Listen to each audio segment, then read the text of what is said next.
la toos maalin walba qorshe aad ku qaabilayso noloshaada haddii aad toosta adigoon qorshe lahayn waxa kuu wacan inaad iska sii wadato hurdadaada sida caadadaana dadku qorshahaaga way ku bahalagelinayaan ka cabsiinayaan iskuna dayayaan inay baajiyaan laakiin u sheeg inaanay arrin ku lahayn qorshahan aad adigu degtay u bixi wax kasta oo qorshahaasi hawlgelin kasta oo qorshahaasi ku hirgalayo u dadaal qorshe qaabee u soco ha ka daalin xamaasad iyo dareen geli aamin inuu ku suuro galayo rajo wacan ku ladh ducadana ku adkee aamin in qorshe lagu meel maro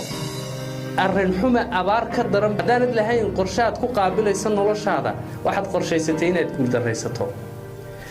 haddii ay shaqayn waayaan qorshayaashaadu dib isugu noqo aqli isticmaal bedel qorshaha dhinacaad arrinta ka eegtay dhinac ka duwan eeg mar walbana waxaad sal ka dhigataa ood ka duushaa 3 shay maxaa kuu qorshaysan maxaa qorshaha ka qabyoobay maxaase qorshaha ku qabsoomay 3daas min qiyaas ka shidaal qaado waxaan ku rajaynayaa in qorshayaashaadu hirgalaan ogow mar walbana in qof kasta qorshe leh qorshihiisa dadaalkiisa iyo hirgalkiisana ku hawlani inaanu ku ngoobin